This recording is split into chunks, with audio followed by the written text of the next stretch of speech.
Hi friends, good evening and welcome to my channel Mookambika Nursing. Friends, in this video we can see some important questions and also questions from previous question papers. We will see the question one by one. The first question, a nurse analyzes the laboratory result of a child with hemophilia. The nurse understands that which of the following would most likely be abnormal in this child. This is the question and options are option A platelet count, option B hematocrit level, option C hemoglobin level, option D partial thromboplastin time. This is the question and options here. Child is diagnosed with hemophilia and the nurse is reviewing, analyzing the lab values and which lab value will be abnormal in hemophilia patient. That is the question. So what is hemophilia? We will see first. Hemophilia is a group of bleeding disorders result from the deficiency of coagulation factors. Okay, the hemophilia is mainly two types, hemophilia A and hemophilia B. Hemophilia A is known as classic hemophilia and this is result from the deficiency of factor 8.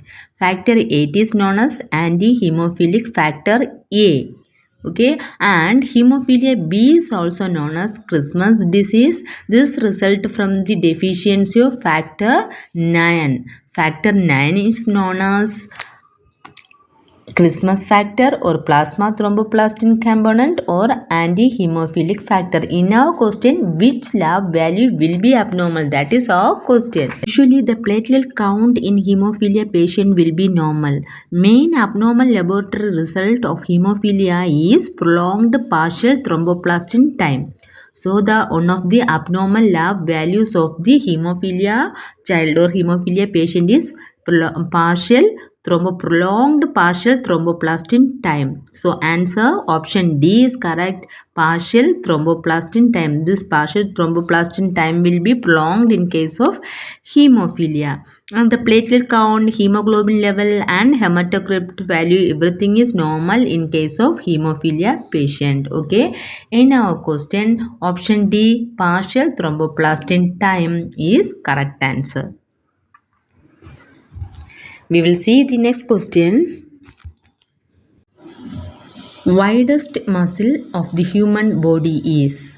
Options are option A sartorius, option B latissimus dorsi, option C superior rectus muscle and option D none of this. Here question is which is the widest muscle of the human body. Okay, so in our question option correct answer is latissimus dorsi is the correct answer. And the first option is sartorius. Sartorius is the longest muscle in the body. So longest muscle in the body is sartorius and largest muscle in the body is gluteus maximus. So longest muscle is sartorius, largest muscle is gluteus maximus, widest muscle in the body is latissimus dorsi. Another one option is there, superior rectus muscle. Superior rectus muscle is one of the extraocular muscles of the eye. That is the superior rectus muscle. The main function of this muscle is help to rotate the eyeball upward. That is the main function of this superior rectus muscle. And this is supplied by third cranial nerve. That is superior rectus muscles, one of the extraocular muscles of the eye. Our question is widest muscles. Widest muscle is option B latissimus dorsi. Option B is correct. Next question, the third question. Rule of 10 is used for. This is the question and options are option A cleft lip, option B hydrocephalus, option C meningitis, option D burns. Question is rule of 10 is used in which case? Answer is option A cleft lip is correct answer. This rule of 10 is used in case of cleft lip surgery. Cleft lip surgery means in order to correct the birth defect of the baby, birth defect of the lips, they are doing cleft lip surgery. This cleft lip surgery is done between the age of 3 to 6 months of age. Usually in 3 months of age, this cleft lip surgery is doing. And this rule of 10 is also known as Millard's criteria. The other name of rule of 10 is Millard's criteria. In this rule of 10, before doing this cleft lip surgery, we have to note the age of the baby, that is age should be 10 weeks, and the the weight of the baby should be 10 pound, and WBC count is less than 10,000, and HB will be 10 gram or greater than 10 gram. That is, we have to check before doing Millard's criteria, that is age is 10 weeks and birth and weight will be 10 pound and WBC will be less than 10,000 and HB will be 10 gram or greater than 10 gram. This four things we have to check in case of cleft lip surgery. Here in our question, rule of 10 is used in case of cleft lip surgery. Option A is correct. Next question, fourth question, which is the innermost layer of the eye? Options are sclera, option B cornea, option C retina, option D iris. Question is, which is the innermost layer of the eye? Here in this option, retina is correct, option C. Retina is the innermost layer of the eye, and the remaining options sclera and cornea are the part of outer layer of the eyes. Sclera and cornea are the outer layer of eyes, and iris is the middle layer of the eyes. So here innermost layer is our question. Innermost layer of the eye is retina. Option C is correct.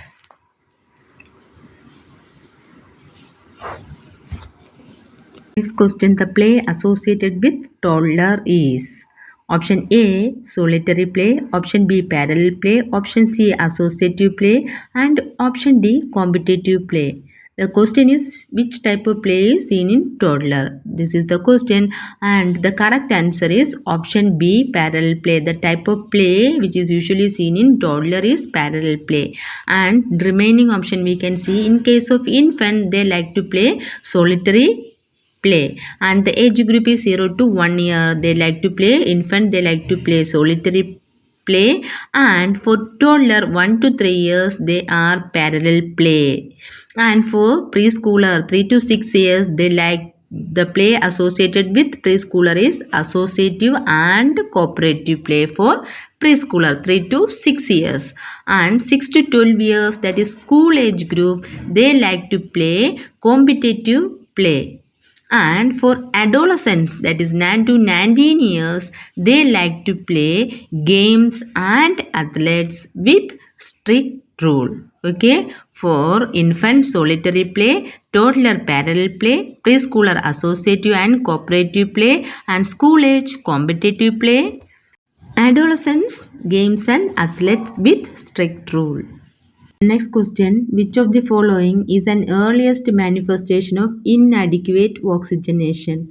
And the options are option A diaphoresis, option B cyanosis, option C restlessness, option D hypotension.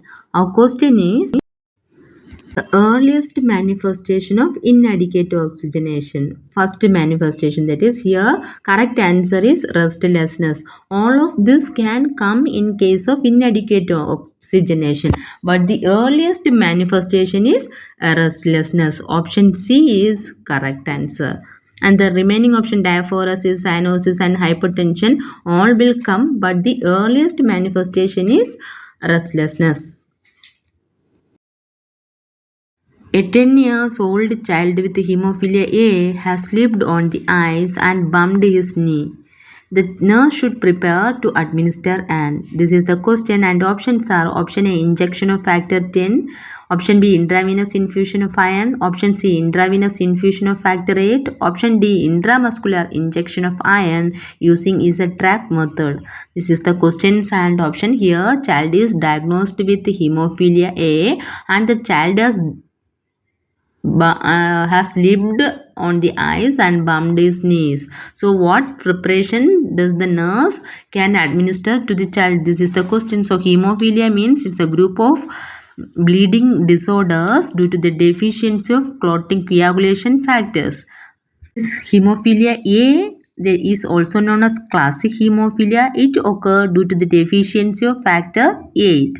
And hemophilia B is also known as Christmas disease. This occurs due to the deficiency of factor 9. In our question, the child's diagnosis is hemophilia A. The child is slipped on the ice and bumped his knees. So there is a risk for joint bleeding after the fall. Okay, so we have to administer, that is patient missing clotting factor. Here child diagnosis is hemophilia A. So we have to give clotting factor 8.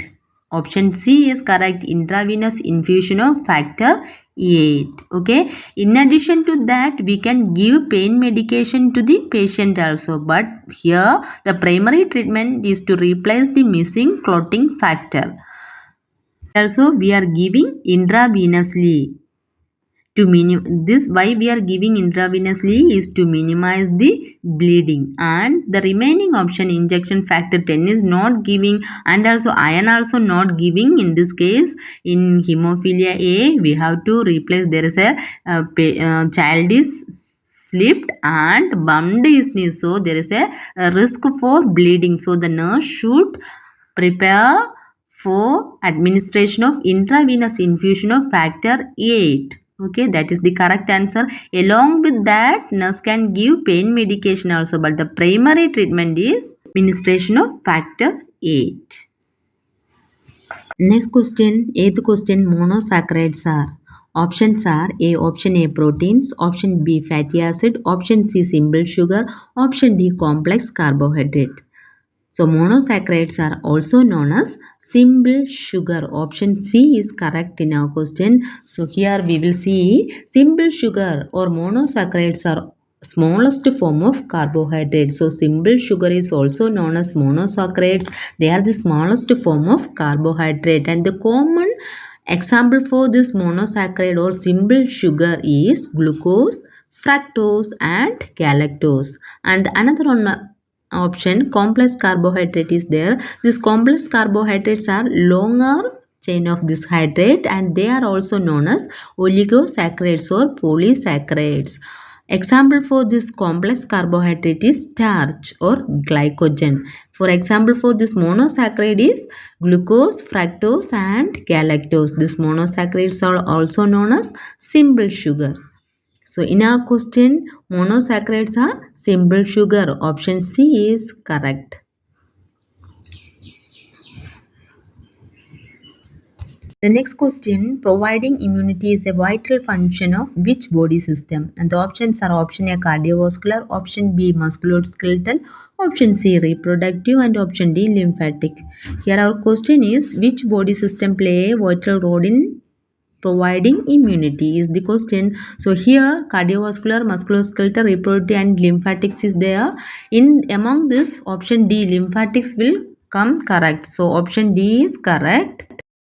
And the immune system mainly function with the help of this lymphatic system, namely spleen, lymph and thymus gland. So here lymphatics is correct answer, and also this lymphatic system play an important role in maintenance of fluid balance of the body. So the immunity is the vital function of lymphatic system. Lymphatic system function along with spleen, lymph and thymus to provide body or to maintain the body immunity.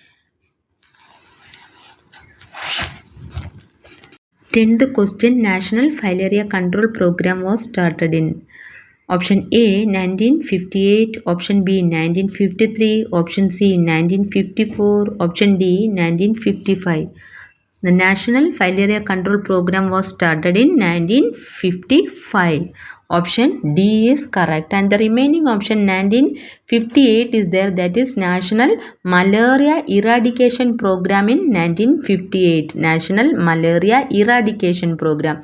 And 1953 is there, that is National Family Planning Program, and also National Malaria Control Program in 1953. And 1954 is there, that is National Leprosy Control Program in 1954. National leprosy control program. Here National Filaria Control Program is 1953. 1958 is Malaria Eradication Program. 53 is Malaria Control Program. Okay. So here option D is correct.